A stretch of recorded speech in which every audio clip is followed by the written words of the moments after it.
Thank you. For more than 700 years, the Arab world led the human civilization and thought, where mathematics, astronomy, chemistry, physics, sciences, and arts flourished and preserved the human civilization contributions, which really was the origin of the Renaissance and the modern civilization that we live in today. But in the modern times, the Arab world finds itself on the margins of history, not much contribution to the world. As the spread of the Western colonization around the world, most of the Arab nations were colonized by Western countries. In the early 50s, many of the Arab countries, they started receiving their independence, but unfortunately they found themselves under the rule of dictators, military dictators, who they came to coup d'etats in our Arab world. And so they found that they exchanged the oppression of colonialism by the oppression of homegrown dictators. And these dictators, they ruled the Arab world over the last several decades. I was born in Libya only a few months after my country received its independence by a vote in the United Nations after a long war against the occupation. And the first few years, our country have seen a growth and development with a focus on education. So I was one of those lucky ones who was able to be educated early on in my life. Immediately after I finished high school in 1969, a coup d'etat brought a young lieutenant, 26-year-old lieutenant, to the leadership of Libya by the name of Muammar Gaddafi. 1974, I was one of the top students at the University of Tripoli, and I was given the opportunity to go study abroad. And I did take that chance, and I went to study at Caltech. In 1975, I left Libya, going to study, and I came back in 1979 to visit my family, which turned out to be the last time I will see them for many decades. Gaddafi in 1973, he starts the so-called cultural revolution. He started to gather power in his hand, and he started showing his colors. And in 1980, he sent his assassins to Europe to kill the opposition leaders. The first one was shot in London, only south of this place. I joined the opposition, and of course I made the wanted list. So I could not go back home for more than 30 years, until the revolution in 2011. For 42 years, Gaddafi ruled the country, and only one man spoke, and everyone else listened, and who dared to speak will end up either dead or in prison. The Libyans will never forget the holy month of Ramadan in 1984, where their children, they were hanged on the streets across the country, and their homes, they were demolished. And the executions were broadcast live on TV to spread the fear among the people of Libya.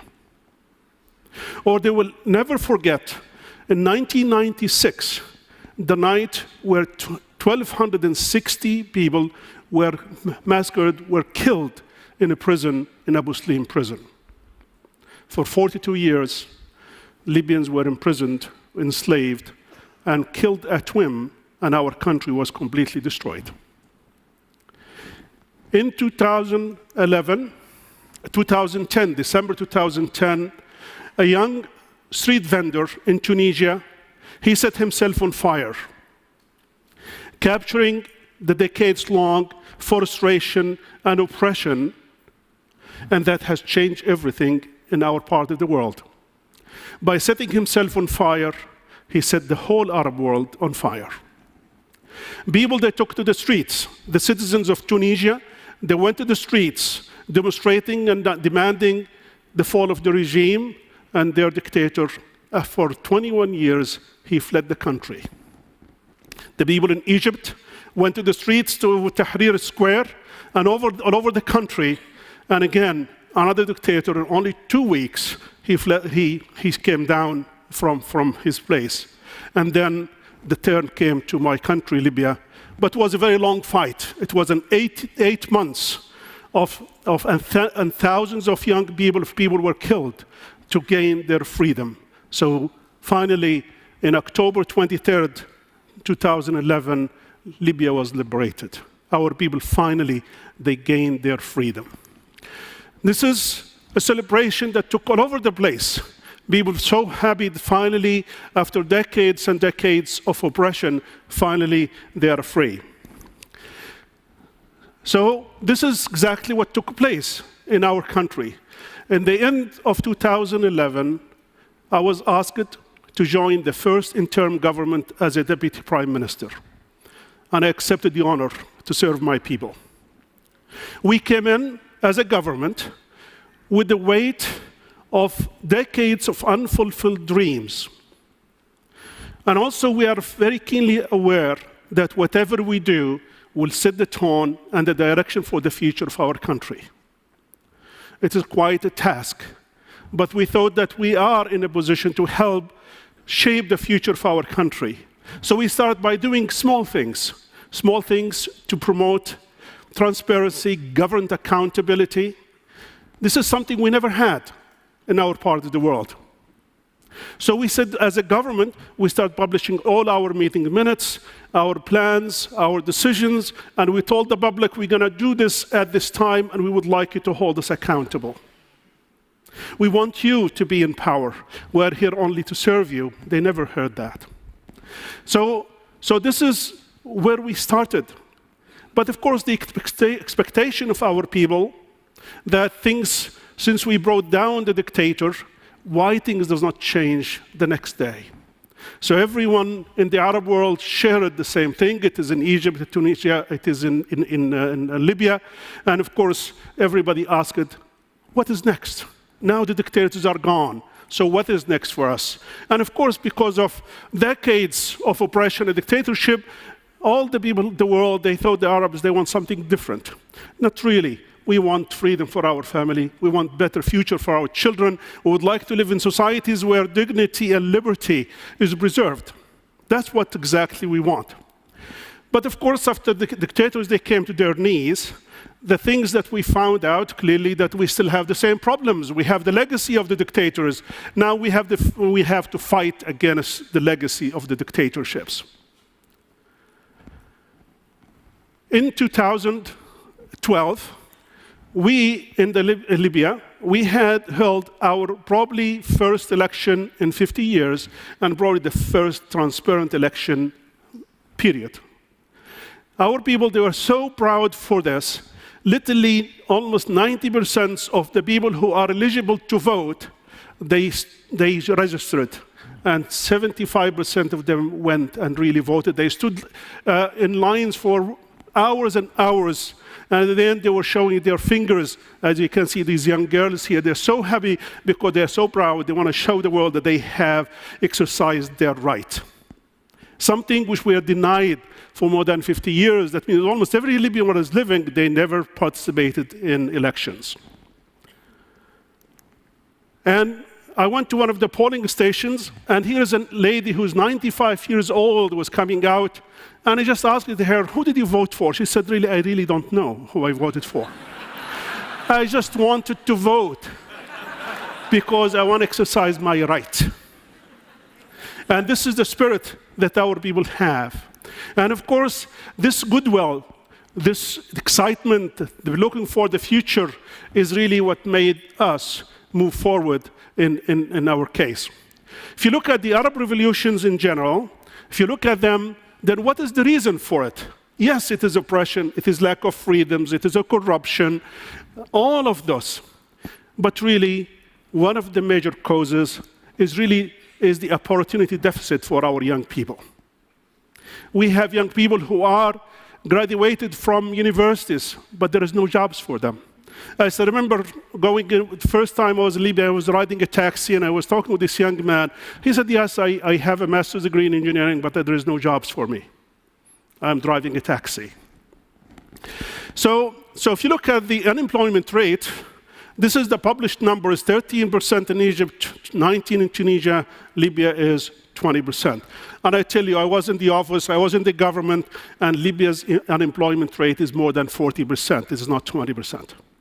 Almost a quarter of the Libyan people, they receive a salary from the government.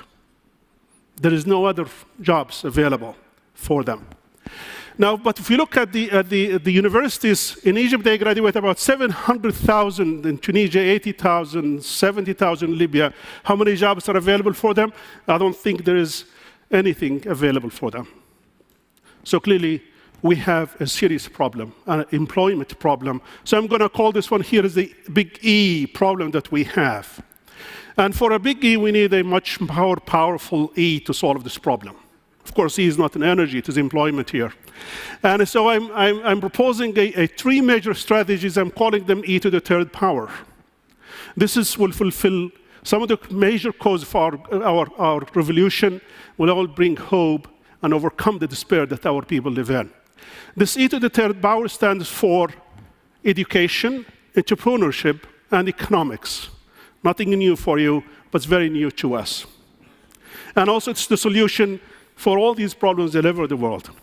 Education. The education, of course, we have large university systems. We have hundreds of thousands of young people are graduated, but really they don't have the skills and the tools that will meet the requirement for the job. So clearly we need to have huge training programs to retool those people, to educate them, to give them the right tools to be able to be, instead of graduating unemployment, we create people who they create jobs. Also, we need to transform and reform our educational system from top to down. We have to remove the traces of dictatorship that is implanted in our education system. Our children, their creativity is suppressed. You cannot ask questions in the classroom. You have to listen. You have to memorize. It is not you. You cannot think. There is only one thinker in the country, and of course, he has 10 pages of titles, and one of them is only one thinker in the whole country. This is the education system that we have inherited. And also, clearly, that's something which I know firsthand. I was a professor of engineering. I was a university president for some time. And I know the difference between our educational system and the education system in the world. Our people deserve better. The second thing is entrepreneurship. Our young people, whom usually sometimes they count for 2/3 of the population in our countries, those who they're younger than 35 years of age. They are very creative, they're very innovative, and they're very passionate about their future. But they have no opportunity in the past. So we need to create this opportunity for them. We need to get entrepreneurship programs built into our educational system. We have to have incubation centers where people can go and find people who they are smart. They can find support. They can find the grants. They can find everything they need to be able to develop their countries. We want them to also to succeed and also to fail. Sometimes in the Arab culture, failure is something which is shameful. We have to change that. We want them to learn failure is a route to success.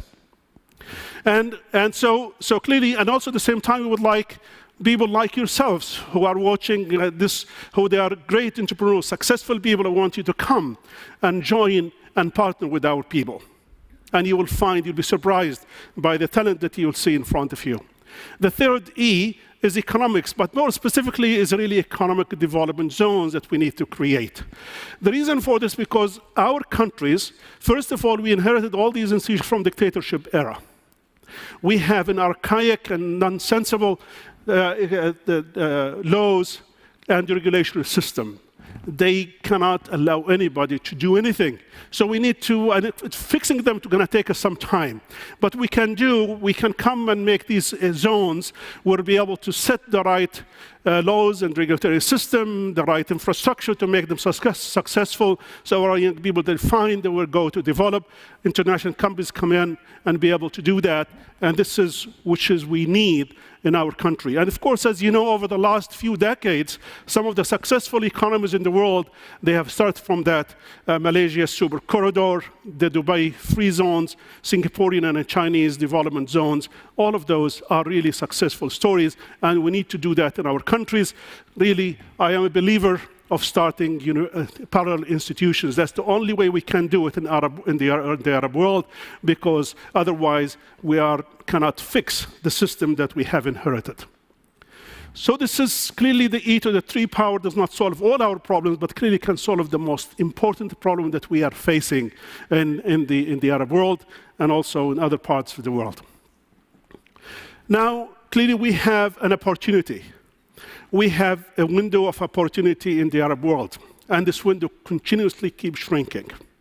And if we don't take advantage of this, we don't take advantage of the goodwill of our people, by bringing down dictators, they felt that they can do anything if they can get together. And they are. And I believe they can, and they will. And also at the same time, if we don't do that, if we are not successful, then clearly we might go back into another authoritarian regimes led by extreme and radical governments. And so we are at the Arab world, we are at a crossroads. Either we succeed and create societies where liberty and dignity is preserved, where governments are transparent and accountable, where people, they live in societies which is really have a vibrant middle class who they really prefer, and they have something to live for, something to protect, and something to really give to their children. So we are in our Arab world, I think we have a chance again. We're going to be successful, and we will be once again a place for advancing civilization, and we're going to become a beacon of hope and inspiration to the world. Thank you.